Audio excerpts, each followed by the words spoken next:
पर्वत पर गंधर्वों का एक नगर था जिसमें जीमूतकेतु नामक राजा राज करता था। उसके एक लड़का था जिसका नाम जीमूतवाहन था। बाप बेटे दोनों भले थे, धर्म कर्म में लगे रहते थे।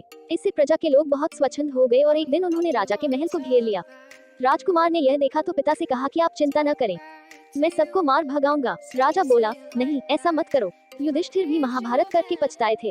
इसके बाद राजा अपने गोत्र के लोगों को राज्य सौंप राजकुमार के साथ मलयाचल पर जाकर मणि बनाकर रहने लगा। वहाँ जीमूतवाहन की एक ऋषि के बेटे से दोस्ती हो गई। एक दिन दोनों पर्वत पर भवानी के मंदिर में गए तो दैवयोग से उन्हें मलयकेतु राजा की पुत्री मिली। दोनों एक दूसरे पर मोहित हो गए। जब कन्या के पिता को मालूम हुआ तो उसने अपनी बेटी उसे ब्याह दी। एक रोज की बात है कि जीमूतवाहन को पहाड़ पर एक सफेद ढेर दिखाई दिया। पूछा तो मालूम हुआ कि पाताल से बहुत से नाग आते हैं जिन्हें गरुड़ खा लेता है। यह ढेर उन्हीं की हड्डियों का है। उसे देखकर जीमूतवाहन आगे बढ़ गया। कुछ दूर जाने पर उसे किसी के रोने की आवाज सुनाई दी। पास गया तो देखा कि एक गुड़िया रो रही है।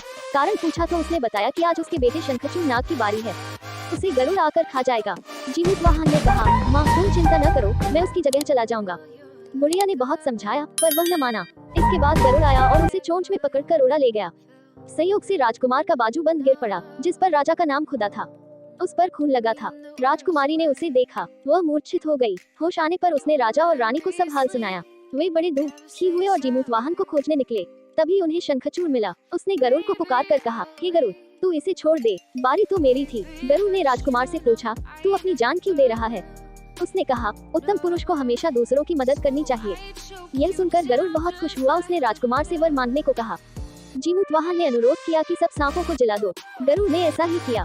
फिर उसने कहा, तुझे अपना राज्य भी मिल जाएगा। इसके बाद वे लोग अपने नगर को लौट आए। लोगों ने राजा को फिर गद्दी पर बिठा दिया। इतना कहकर बेताल बोला, हे राजन, यह बताओ इसमें सबसे बड़ा काम किसने किया? राजा ने कहा, शंखचूड़ ने। बेताल ने पूछा, कैसे? राजा बोला, जीमूतवाहन जाति का क्षत्रिय था, प्राण देने का उसे अभ्यास था, लेकिन बड़ा काम तो शंखचूड़ ने किया, जो अभ्यास न होते हुए भी जीमूतवाहन को बचाने के लिए अपनी जान देने को तैयार हो गया। इतना सुनकर बेताल फिर पेड़ पर जा लटका। राजा उसे लाया तो उसने फिर एक कहानी सुनाई।